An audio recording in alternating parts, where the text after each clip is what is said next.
Apple's iPhone 3GS models will land in people's hands starting in just hours, about 8 hours in the U.S. market, and about a half dozen others around the world. New features mean faster web browsing, a better camera with lots of megapixels. Is the media hyping up the new iPhone too much? I put that question to Rob Enderle from the Enderle Group about the real impact of Apple on the market. Well, the Apple GS is actually a fairly moderate improvement over what they've done. Remember, the first year we had the iPhone to begin with, which was certainly massive, and then their first major improvement with the iPhone 2 corrected a lot of very significant problems. This one's a slight speed bump, no major design changes, software improvement, but a software improvement that can be applied to the older models. So the end result is this really isn't that big, and I do think what we're seeing here is Apple's excellent ability to manage the expectations and the excitement in the market. I do think it is being overhyped in this particular case. This isn't that much better than the previous version. It's a marginal improvement. Well, who's getting the most attention, and who's going to get the most? Who's going to squeeze the most juice out of what's out there right now? Palm and its Pre, the Blackberry and their Tour, of course the 3GS from Apple, but you got the others. There's a big conference going on in Singapore this week called Communicasia. You got LG, you got Samsung talking about their new lineups as well. Is it all becoming kind of homogeneous, kind of either or, doesn't really matter? They all kind of do the same thing, or is anything going to stick out as, hey, this one really is heads and shoulders above the rest? Well, that's becoming the problem, is all of these phones are starting to suddenly look very similar to each other. I mean, Apple clearly stood out first and drove the market, but then we had RIM responding with their own lines, much more attractive in the Bold and Storm, and very similar and increasingly in capability. We had the Palm Pre, which actually stepped ahead of the Apple product in terms of hardware, although it lags it in terms of the application store and back end. And then, of course, you mentioned a number of the vendors. You left out HTC, who was actually demonstrating to the analysts a few weeks back a phone that looked very similar to the Palm Pre, but with a much broader reach in terms of carriers. So as we go into the second half of the year, we're going to see an amazing amount of competition of phones that look and seem to function in a very similar fashion. If there's one thing to be concerned about, is the consumer may in fact become confused with regard to which phones that they want or will buy.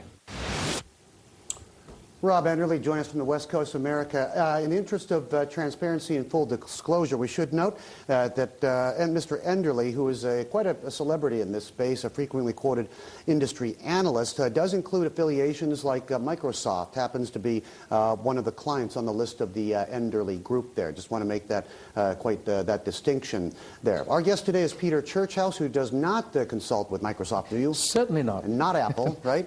So again, no. No biases or vested interest in any of this. I haven't seen your cell phone here today. Oh, well, I've just got the latest Nokia cell phone, and I really enjoy it. Oh, you're using a Nokia. You're not a Crackberry. I have a Crackberry as well, but I've just got a brand new Crackberry as well, and that I'm having real troubles with the battery of that thing. Oh, my God. It won't even last for a day. You know won't even last for a day. Yeah, My old Blackberry get off the 3 days. If you don't need the speed, go to 2G, and it'll last for a couple days. Okay? Maybe that's what it is. That's a little trick. I hate it. It's like a 9-hour charge. Far more functionality than I'll ever use. Like that. How excited are you about? I mean, this is. I'm feeling kind of dated. You know, when these kids, winning these texting competitions, and picking up the new funky gadgets all the time, or are singing the praises of this stuff. The tech geeks are making a big deal out of this, saying that the 3GS is really is the act to follow, and BlackBerry is trying to make up for a little bit of lost time. RIM, for instance, disappointed with their guidance today. What's going on in this whole mobile space? I just love the whole idea of getting more and more players in the game, because we get more competitive, we get more products, and hopefully we'll get better service out of some of these products as well.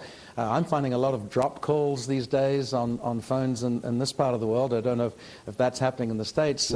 Battery life really needs to be extended. I think access to better information. I'm not interested in cameras in my phone, but I'm really interested in getting good information on my phone and my BlackBerry. No, I know exactly what what you mean. I mean, a drop call is absolutely no fun, especially when you have to lean out the window or you like, find a sweet spot or something like that. Does tech excite you at all, though, as a sectorial play? Oh, it does. I mean, let's face it, this is what is making our world much more efficient than it's ever been in the past. It has enormous potential to improve environmental issues in our world. So I think this is very exciting, and I think there's going to be a lot of growth in this sector going forward over the next couple of years, whether it be in the telecom space, whether it be in the hardware space, whether it be in the software space. Really, I think this is you can't not take account of this sector these days. I mean, more than ever, in a downturn like this, people are looking for efficiencies and maximum productivity, and a lot of that is going to include the hard and software, right? Absolutely. Being able to do things in remote locations, from home, from another country. Even small businesses are using remote outsourcing these days. So really, that is all technologically driven. How do you leverage this? I mean, you're positive on this space, but how do you do it? How do you actually include this? Well, at the moment, tech stocks in this part of the world are at the low end of their valuation range, and with very, very high consensus earnings forecasts for next year. So the tech space, just your hardcore TSMCs, UMCs, Samsungs, and so on, are probably as good a way as anything to get into the space. And there are ETFs out there as well that you can use if you believe that we're going to see this kind of recovery over the next 6 or 12 months. Okay.